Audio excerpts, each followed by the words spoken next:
নমস্কার, কি অবস্থা সবার? মার্কেট নাকি আবার গরম হয়ে গেছে। মানে ইন্ডাস্ট্রির ভেতরে আবার শুরু হয়ে গেছে ঝুট ঝামেলা। কাকে নিয়ে? একটা কানাকুত্তার বাচ্চা আছে। প্রত্যেকবার মানে মোটামুটি 2 মাস 3 মাস বাদে বাদে ওর চুলকানি ওঠে, এবং চুলকানি ওঠে ও সবার পেছনে লাগতে শুরু করে যখন ওকে কেউ পাত্তা দেয় না, ওকে কেউ ঠিকঠাক মতো সেরকম অ্যাটেনশন দিচ্ছে না। ওর না এই ব্যাপারটা বরাবরই লক্ষ্য করে যায়, এবং অনেকে বলে এই লোকটাকে পাত্তা দেওয়ার কী আছে। তা এরকমই একজন বরাহনন্দন, তা সে রিসেন্টলি নানা রকম একটা কথাবার্তা তোলে, তাও কাকে নিয়ে? জিদ্দাকে কেন্দ্র করে। হিন্দিতে একটা কথা আছে, হাতি চালে বাজার, কুত্তে ভকে হাজার। ওর অবস্থাটা হচ্ছে সেরকম। মানে 2 নয়া পয়সার তো যোগ্যতা নেই। আছে, টাকা আছে, টাকা থাকা এক জিনিস, যোগ্যতা থাকা আরেক জিনিস। যোগ্যতা কখনো টাকা দিয়ে বিচার করা যায় না। আর এই যে মালটার, আমি মালই বলছি, এই মালটার শুধুমাত্র যে একজনকে নিয়ে প্রবলেম তা না। এ নিজের স্বার্থ ছাড়া কিছু বোঝে না। যেখানে নিজের স্বার্থ, নিজের ফায়দা আছে, ও যেরকম সাপের মুখেও চুমু খাবে, ও ব্যাঙের গালেও চুমু খাবে। এর অবস্থাটা হচ্ছে সেরকম, এত 2 নম্বরই একটা মাল।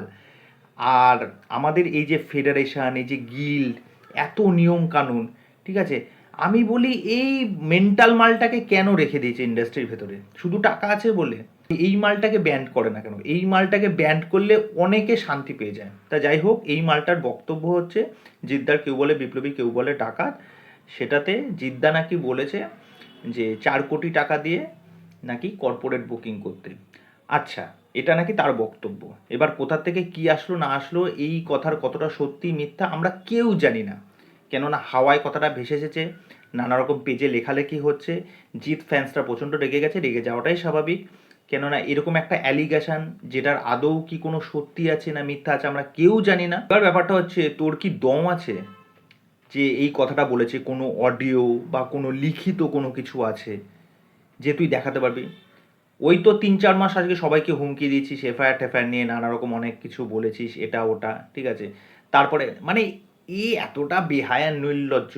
এর না খিস্তি খেতে ভালোবাসে। লোকজনের যেরকম খাবার খেলে পেট ভরে, এর হচ্ছে খিস্তি খেয়ে পেট ভরাতে হয়। এবং সবার কাছ থেকে এর বদনাম হওয়া হয়ে গেছে, সবার কাছ থেকে অপমানিত হওয়ার হয়ে গেছে। এ জীবনে আর কিচ্ছু চায় না, শুধু লোকের কাছ থেকে কীভাবে নিন্দামন্দ কুড়াবো, খিস্তি কুড়াবো, কীভাবে লোকের কাছ থেকে গালাগালি খাবো, কীভাবে সবার অ্যাটেনশানে আসবো। কিছু তো নেই কন্টেন্ট। এক এক সময় দেখবে এই অধিকারীর পেছন চাটছে, আবার ওই অধিকারীকে বদনাম করছে, আবার দেখবে মুখার্জির বদনাম করছে, আবার মুখার্জির পেছনে গিয়েই গুণগান করছে বা সামনে গিয়ে গুণগান করছে, ঠিক আছে। তা এই তো চলে আসছে।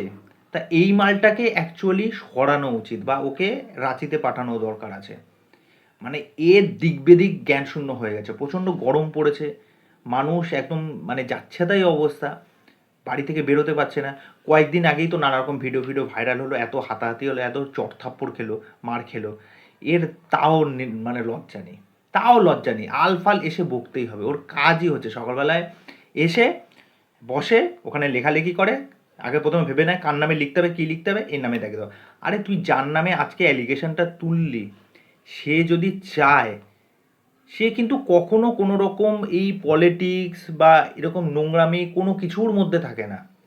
আজকে যদি সে কর্পোরেট বুকিংটা যদি করে থাকে বা বলেও থাকে, আজকে এখন যদি সে যদি ওপেন ক্যামেরায় যদি এই মিডিয়ার সামনে এসে বলে দেয়, আমি কথাটা বলেছি বলে খুব গায়ে লেগেছে না, কারা কারা করে আমি নাম প্রকাশ করে দেবো। এবার সে যদি লিস্ট ধরে ধরে নাম প্রকাশ করে দেয়, ঝামেলা কুরুক্ষেত্র বেঁধে যাবে। ওকে, সুতরাং এই সমস্ত মানুষজনকে একদম পাত্তা দেওয়া উচিত না।